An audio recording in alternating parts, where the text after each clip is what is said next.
Então, por isso que hoje eu quero compartilhar essa palavra com você. Pode se assentar. A escolha do comprometimento. Bendito seja o nome do Senhor. Nós temos vivido tempos de que muita coisa que acontece na nossa casa, família, cidade, nação, tem sido resultado da falta de comprometimento nosso. E nós temos que reconhecer isso e pedir perdão a Deus. Uma das coisas tão simples da vida, que a pastora citou o exemplo aqui da mesa, né? A televisão tomou conta da mesa, agora os aparelhos de celular tomaram conta da mesa, e é difícil ver uma família sentada à mesa. Isso é falta de comprometimento. Comprometimento com o que, pastor? Com os valores que fazem, que nos levam a edificar, a crescer, a avançar, a sofrer menos, a enfrentar as situações com mais determinação, né? Muita coisa na tua vida pode estar diretamente ligada à sua falta de comprometimento. Falta de comprometimento. E hoje é um dia que todos os brasileiros, mas sobretudo nós cristãos, precisamos reavaliar o nosso envolvimento, a nossa escolha de comprometimento. A Bíblia diz em Ageu, capítulo 1, versículo 5, agora sim diz o Senhor dos Exércitos, vejam aonde os seus caminhos os levaram. Quando nós não fazemos a escolha com o comprometimento que nós temos que fazer, o compromisso que deve estar envolvido nisso, irmãos, para onde esse caminho vai te levar? Então, muitas vezes nós imaginamos assim, eu estou no caminho de Cristo, pastor, e esse caminho de Cristo me conduzirá ao céu. Você não está errado, você está certo. Você está certo. Mas quando você vive a sua vida comprometido somente com aquilo que lhe é conveniente, ou que lhe traz algum benefício, na verdade, esse caminho que você está trilhando não é o caminho de Cristo. O caminho que Cristo deixou para nós é um caminho de compromisso, de comprometimento em todas as áreas da vida. E o que o Senhor mais mostrou para nós, que o caminho dele é um caminho que visa abençoar o próximo. Amarás ao teu próximo como a ti mesmo. Então veja bem, quando nós falamos na nossa live que hoje falamos contra o voto em branco, o voto nulo, falamos contra isso porque o cristão ele tem que estar comprometido e não com uma omissão. E isso reflete lá na frente, na sua vida, na sua casa, na sua família, na sua cidade, nos seus propósitos, nos seus estudos. Tudo vem como consequência daquilo que nós nos comprometemos ou daquilo que nós não nos comprometemos. Veja bem, irmão, veja bem, se você tem comida na geladeira, e eu creio que todos aqui têm, se você tem roupas no armário, e eu creio que assim também todos têm, se todos aqui têm um telhado sobre a sua cabeça, um lugar para dormir, deixa eu te falar uma coisa muito importante. Você é mais rico que 75% da população mundial. Eu vou repetir para você entender isso. Se você tem comida na geladeira, roupa no armário, um telhado sobre a sua cabeça, um lugar para você dormir, você é mais rico que 75% da população mundial. Você está entendendo como que o comprometimento nosso é fundamental. Deixa eu continuar aqui, só para você analisar isso. Se tem algum dinheiro no banco, pastor, ou um pouco na sua carteira, você está entre os 8% mais ricos do mundo. Isso é, 92% da população do mundo vivem com menos que você. Porque você tem um dinheiro no banco ou você tem um dinheiro na carteira, isso significa que 92% da população não tem um dinheiro no banco, não tem um dinheiro na carteira.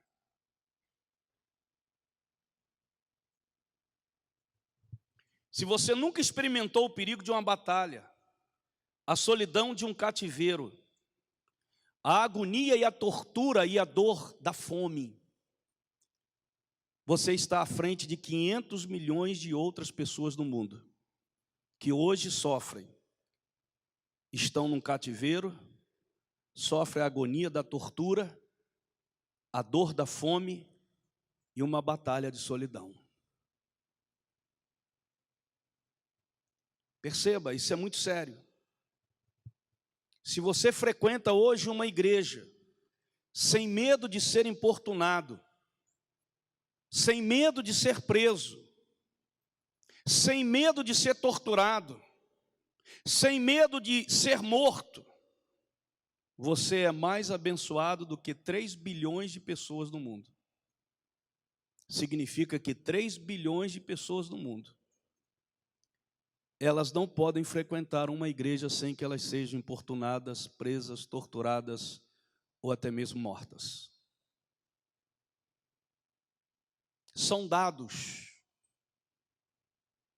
que foram levantados para que nós entendamos quando nós fazemos escolhas que não estão ligadas a um nível de comprometimento com o próximo. Quando nós pensamos só mesmo em nós e não no próximo. E na verdade, eu escrevi aqui que saber disso não deve criar em você um sentimento de culpa, não. Deve criar em você, gerar em você um sentimento de gratidão a Deus, por Ele ter permitido essa situação privilegiada.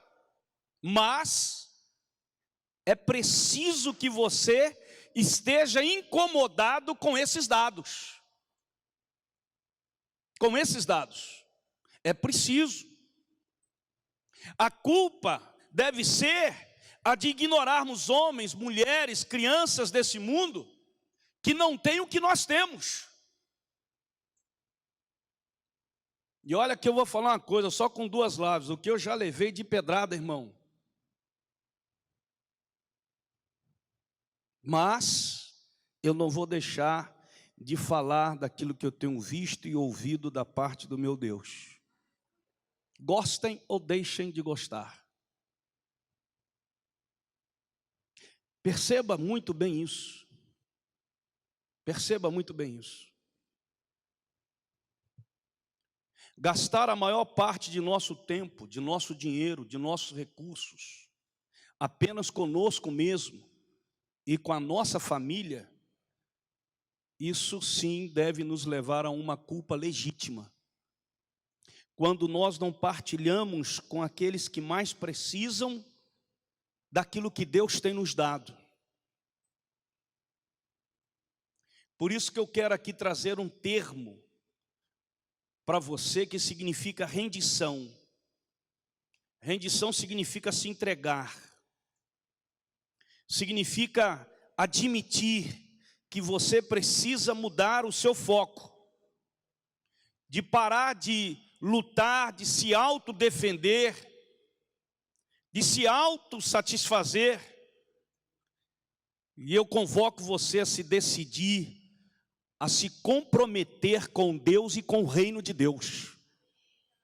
E não ficar comprometido com o seu reino. Seu reino. E não o reino de Deus. Escolher se comprometer é escolher a vida abundante. A vida fora do comum. E aí, meu irmão, eu quero tecer com você exatamente o que acontece quando eu escolho me comprometer com Deus, com o reino dele, com os valores dele, com os princípios de Deus. E eu imaginei assim, eu estou pensando o seguinte, que por muito tempo nós nos omitimos, mas a igreja se levantou. E vocês vão levar muitas pedradas, vocês podem ser presos, afrontados nas escolas, no emprego, na rua, na rede social, porque você se levantou. Se levantou para você, querido, confrontar aquilo que não vem de Deus, para que o próximo, aquele que é ignorante, aquele que não tem acesso, aquele que não pode, aquele que não desfruta daquilo que eu e você desfrutamos, eles possam vir a desfrutar para a glória do nome do Senhor Jesus. Escolher o comprometimento com o reino de Deus é fundamental. E o que acontece, pastor? Quando eu escolho isso, irmão, a confiança, é importante que duas questões da minha fé estão sendo decididas. Primeiro, quando eu escolho me comprometer com Deus e o seu reino, a minha fé, querido, está estabelecida exatamente na confiança em quem eu creio.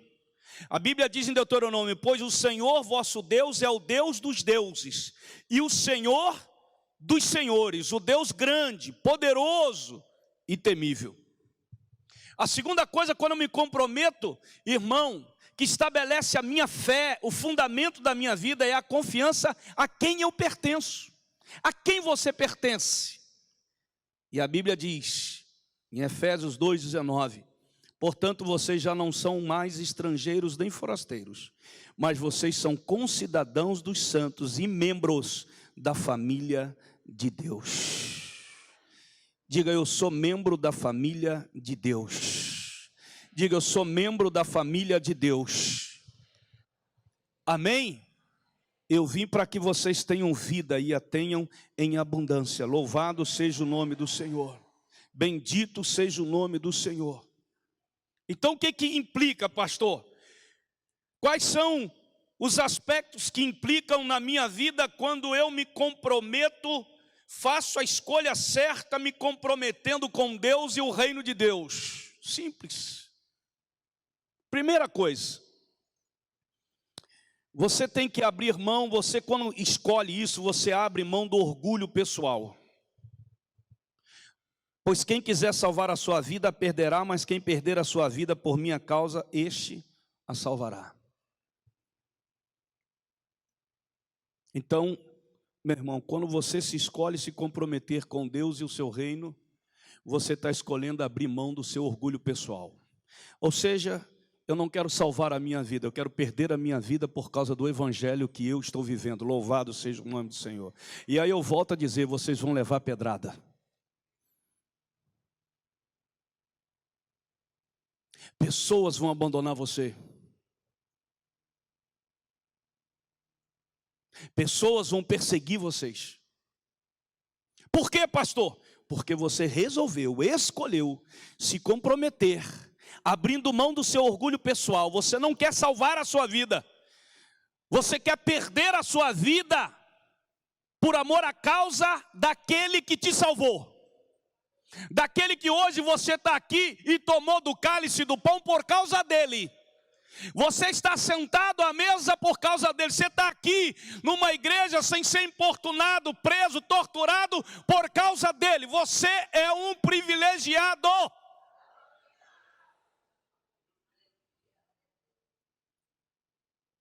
Marcos diz, então ele chamou a multidão e os discípulos e disse: se alguém quiser acompanhar-me, negue-se a si mesmo, tome a sua cruz e siga-me. Pois quem quiser salvar a sua vida perderá, mas quem perder a sua vida por minha causa e pelo evangelho a salvará. Pois que adianta o homem ganhar o mundo inteiro e perder a sua alma? Ou o que o homem poderia dar em troca da sua alma? Tem muita gente querendo ganhar o mundo, estar bem com todo mundo, mas não estar bem com Deus e o seu reino. Tomar a cruz é uma atitude radical de obediência a Deus. Radical. Na verdade é concordar com Deus que o caminho dele é melhor, seja qual for a situação. Obedecer a Deus, às autoridades do Senhor, querido, isso é fundamental. Todos os dias, por circunstâncias que atravessam o nosso caminho, Deus nos dá a oportunidade de tomar a cruz e segui-lo.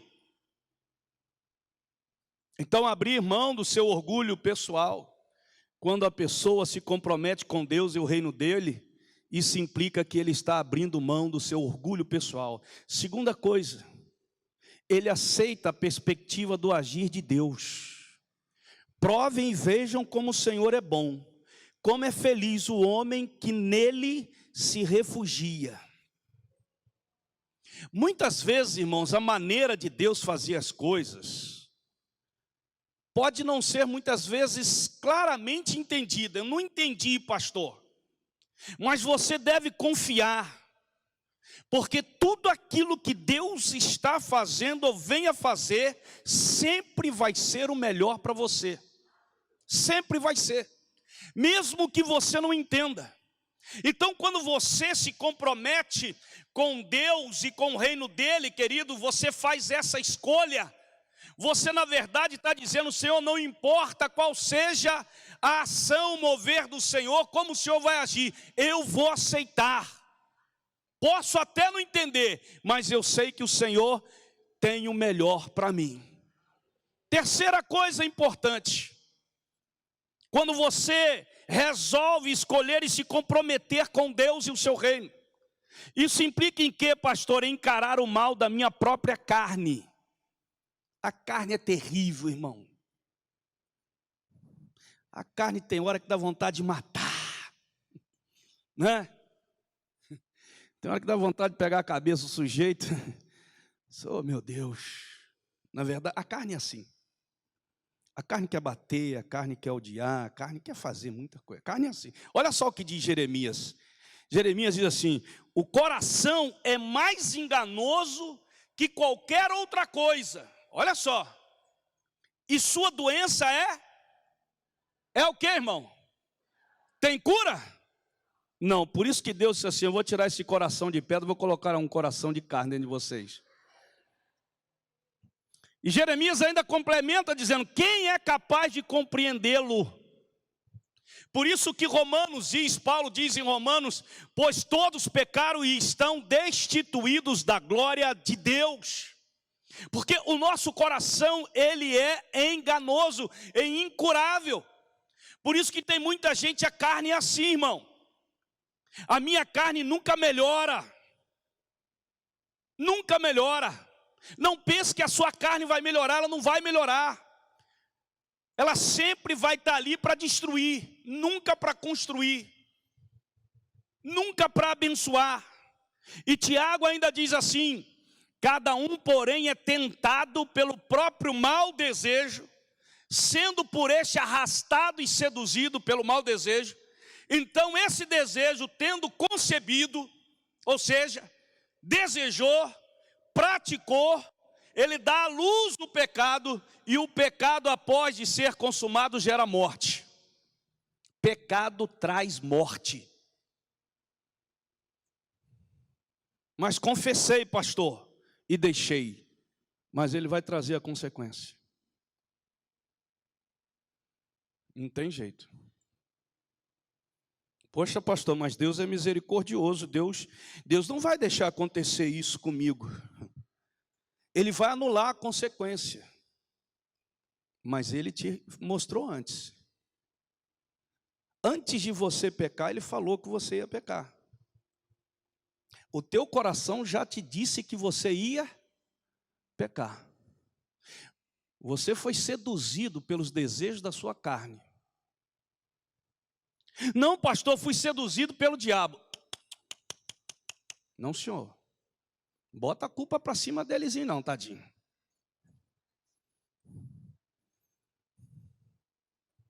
Ah, foi o diabo, pastor, que fez, foi o diabo. O diabo pode fazer o que ele quiser, meu irmão. Você só cai se você quiser. Não vem com essa história para transferir para o diabo o seu pecado. Pecado gera morte. Diga para o teu irmão, pecado gera morte. E aqui você pode pensar assim, mas a morte espiritual, pastor? Quando se fala em morte, se fala em destruição, irmão. Em alguma coisa que vai trazer para você prejuízo. Então diga para o teu irmão, irmão, segue teu coração não. Tua carne é má. A verdade, irmão, é que nós estamos a um passo da queda. Interessante, né? Vamos falar um pouquinho aqui. Nós nos escandalizamos com os políticos, não é verdade? Político é tudo ladrão. Já ouvi irmão falar isso. Tudo ladrão, não presta, desonestos, são exploradores. Não é verdade? É ou não é? Já ouvi muito isso, irmão. Mas nós sabemos que pecado não tem tamanho.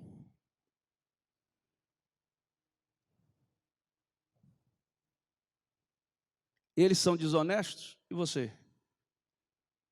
Quando você só nega o imposto. Você é tão desonesto quanto aquele político que se corrompeu. Queria falar isso não, tá? Porque falar isso na igreja não dá ibope, né?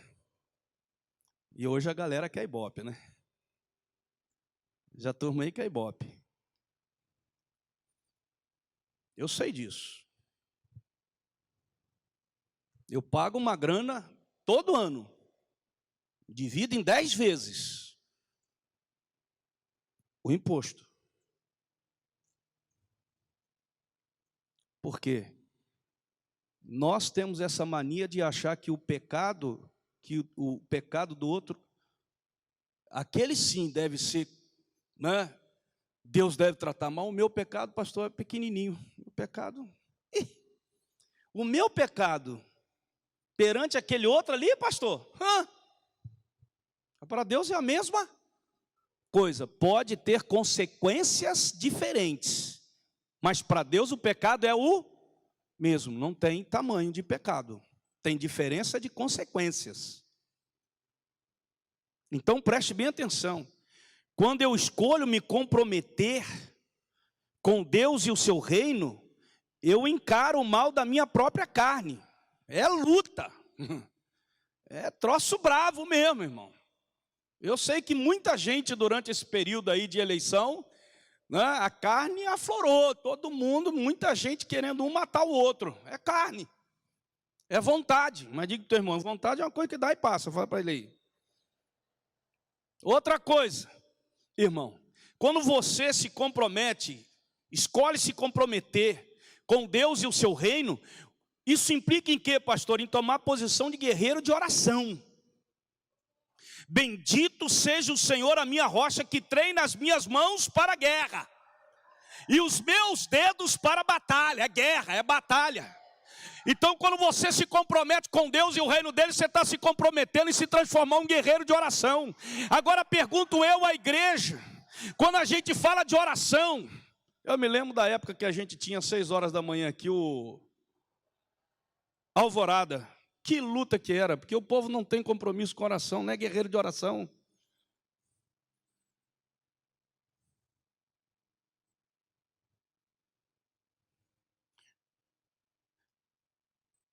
Irmão, você está numa batalha, você está numa luta. Quando Deus te trouxe para o reino dele, o diabo se levantou contra você. É batalha todo dia, luta todo dia.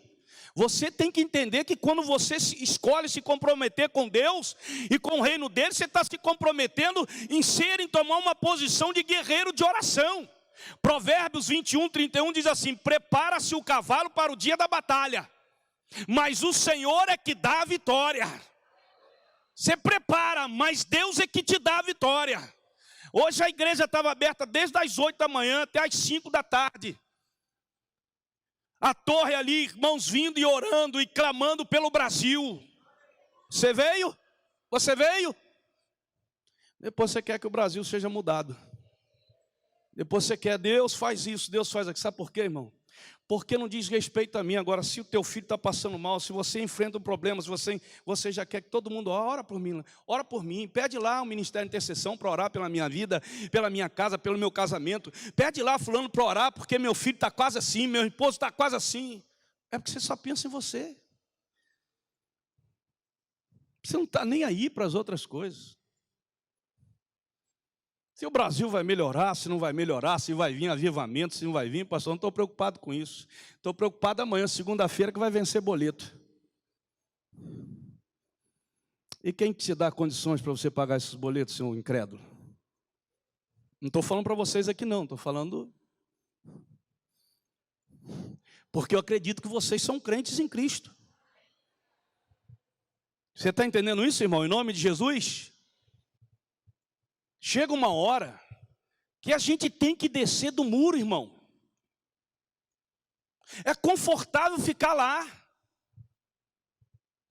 onde ninguém me confronta, onde a gente fica seguro, né? Tudo ali tranquilo, eu estou seguro, ninguém vai me rotular de nada. Assim.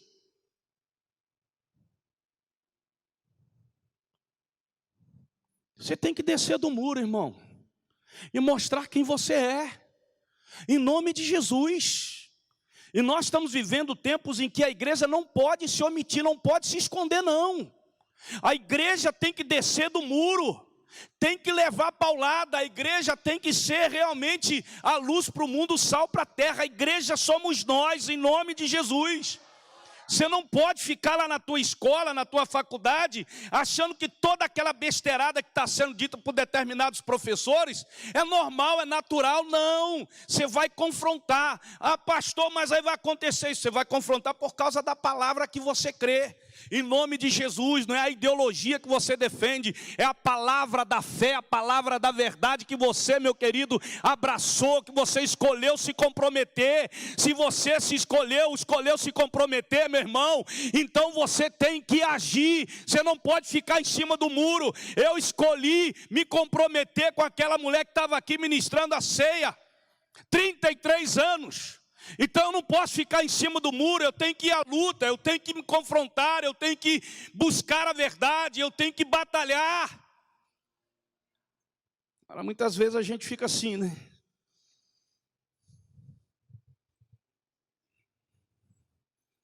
Aquele ditado que diz que quem cala, consente. Não vamos nos calar. E eu vou continuar com as minhas lives. Vou continuar com as minhas lives. Agora que o trem vai piorar mais ainda para o diabo. Você sabe por quê, irmãos? Porque a igreja precisa se levantar. Você está lá no seu trabalho e o cara está falando que a relação... Não, porque é aquilo lá... Aí você vai dizer assim, não, senhor, a Bíblia diz isso, isso, isso, isso. É mesmo? É. Então eu não concordo porque a Bíblia diz isso. Eu não concordo porque meu pastor diz isso. Você falar que não concorda porque o seu pastor diz isso, ele vai dizer assim, ih, seu pastor já fez a tua cabeça. Quem faz a tua cabeça é o Espírito Santo. Quando ele te traz a verdade na tua cabeça, na tua mente, no teu coração. E isso se você lê a palavra, se você estuda, se você medita. Agora, muitas vezes as ovelhas não têm tempo para isso. O pastor se qualifica, estuda, procura exatamente para ajudar as ovelhas a compreender as coisas da verdade de Deus.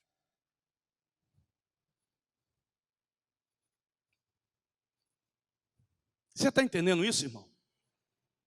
E olha que está difícil, né? Porque não teve nem um glória a Deus, nem um aleluia, não teve nem, rapaz, não teve nem aplauso hoje. Hoje está difícil. Aplauso para ele, né? Quando você escolhe se comprometer com Deus e o reino dele, você tem que entender o que isso significa. É por isso que tem gente que não gosta nem de vir para a igreja, sabe? Porque eu já ouvi isso de algumas pessoas. Porque se eu for, eu tenho que me comprometer. Tem que me comprometer. Eu tenho que mudar isso, mudar aquilo, tenho que fazer agora assim. Porque o cara sabe que reino de Deus e Deus envolve compromisso de mudança, de transformação. tem esse negócio assim, não, eu sou da igreja, eu sou crente, creio em Deus, e não ter compromisso de mudança, de transformação. E aí, pode esquecer. Então, outra coisa importante, irmão, quando você se compromete mesmo com Deus e o reino dele, você assume compromisso de serviço com a igreja local, Olha o que diz Mateus 10, por onde forem, preguem esta mensagem, o reino dos céus está próximo, curem os enfermos, ressuscitem os mortos, purifiquem os leprosos, expulsem os demônios, vocês receberão de graça e também darão de graça. E ele continua dizendo, portanto, vão e façam discípulos de todas as nações, batizando-os em nome do Pai, do Filho, do Espírito Santo, ensinando-os a obedecer a tudo que eu lhes ordenei. Ensine a obedecer a tudo que eu lhes ordenei, e eu estarei sempre com vocês até o fim dos tempos. Isso é compromisso, irmão. Eu escolhi Deus, pastor, e o reino dele. Aí, ó.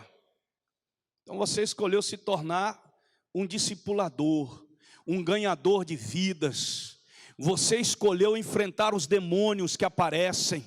Você escolheu, querido, fazer discípulo, ensinar essas pessoas aquilo que Jesus mandou ensinar para que elas obedeçam.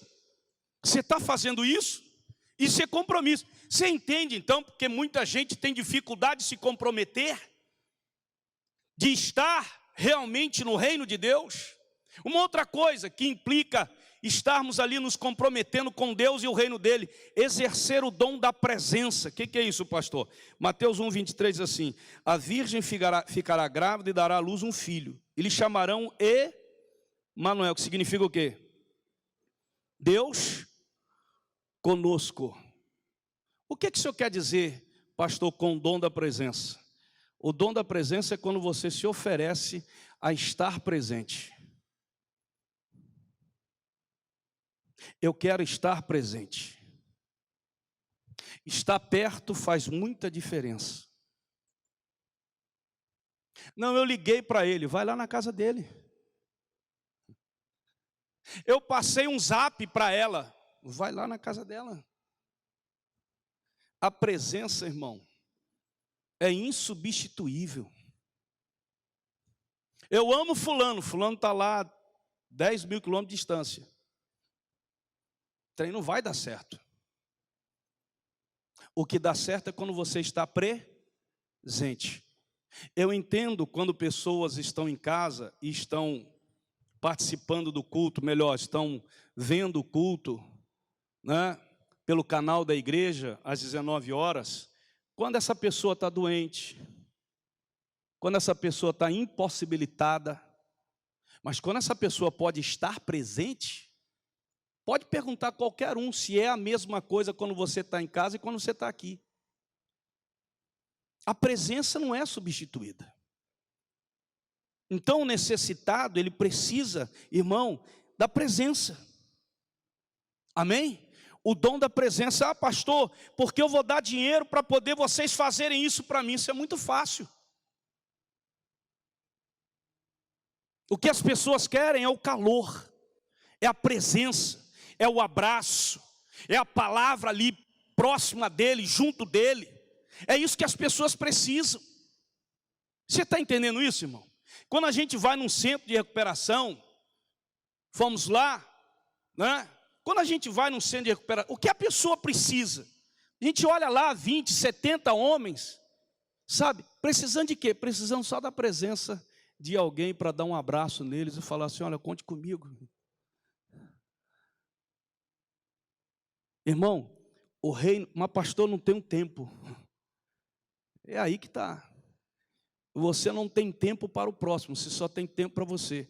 E muitas vezes nós não temos tempo nem para a nossa família. E substituímos isso, sabe pelo quê? Pelo dinheiro. Pelo presente. O dom da presença, irmão. O reino de Deus. O reino de Deus, diga assim, o reino de Deus.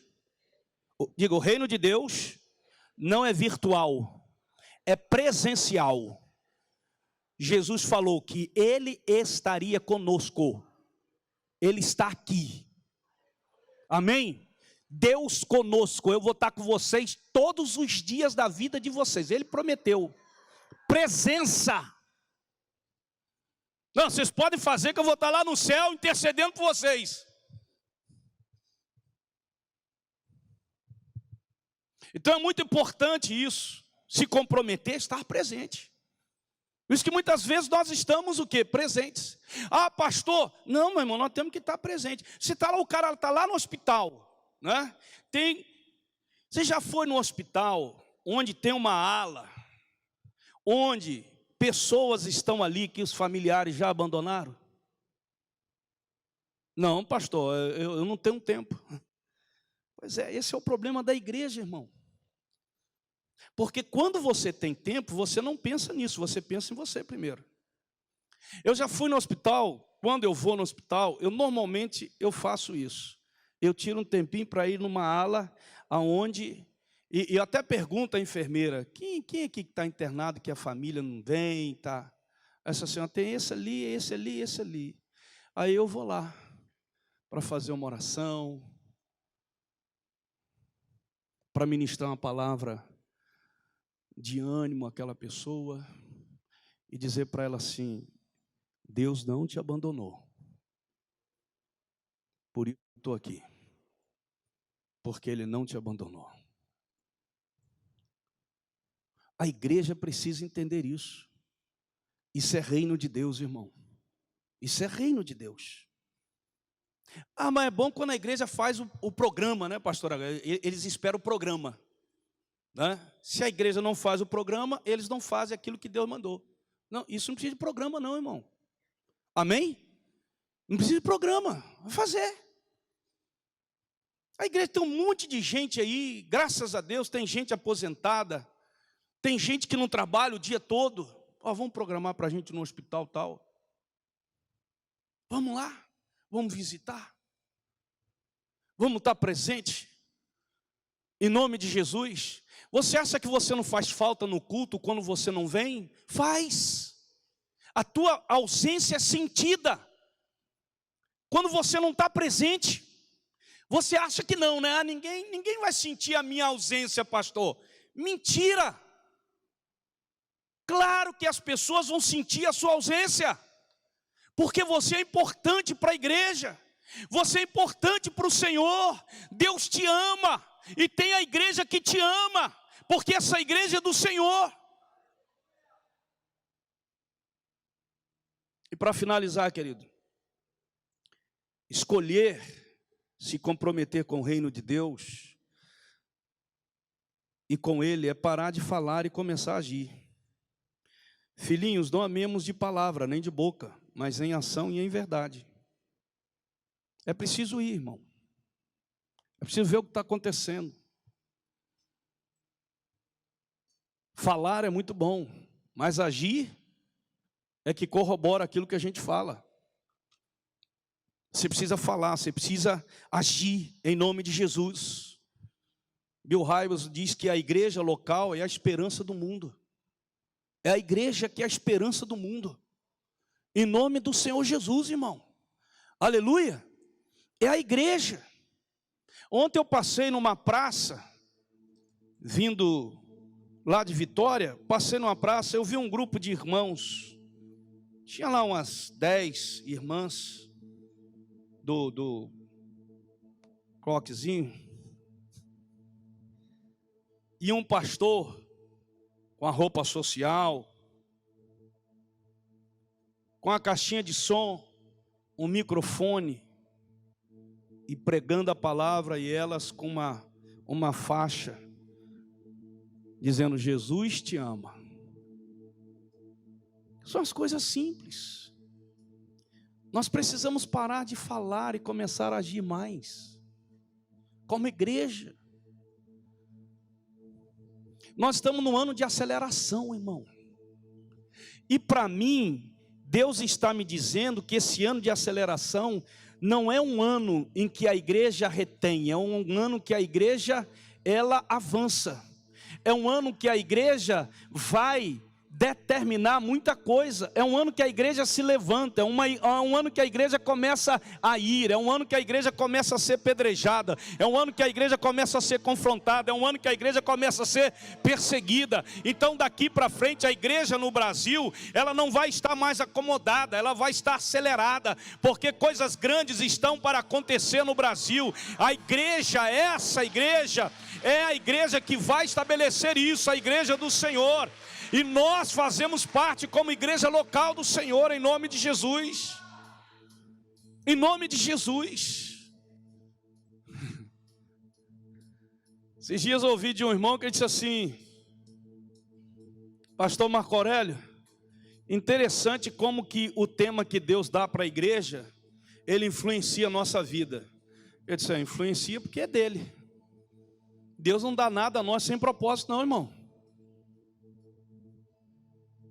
E ele contou assim, só ele que eu ouvi dele, ele foi lá conversar comigo e disse assim: pastor, porque coisas da minha vida que estavam paradas há muito tempo, está acelerada. Deus acelerou tudo. Eu estou espantado. Eu disse, não se espante não, porque ainda tem coisa ainda para acontecer. Em nome de Jesus. Então, meu irmão, escolha o comprometimento com o reino, com Deus. O reino desse Deus e o Deus desse reino. Vamos ficar em pé em nome de Jesus. Isso tem a ver diretamente com a tua vida.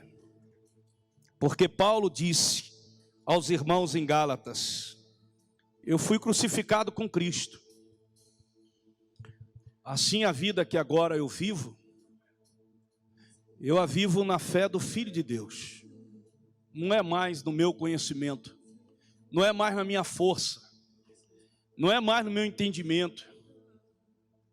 A vida que agora eu vivo na fé, no Evangelho. E a vida que vivo no corpo, é essa fé que me sustenta. Porque Ele me amou e se entregou por mim. Por isso, filhos de Deus, filhas de Deus, se preparem para coisas grandes.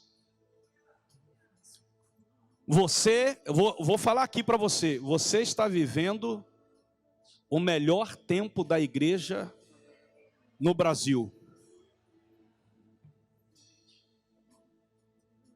A geração que está sendo formada agora vai vivenciar ainda coisas muito mais profundas, porque nós estamos na proximidade da volta de Jesus.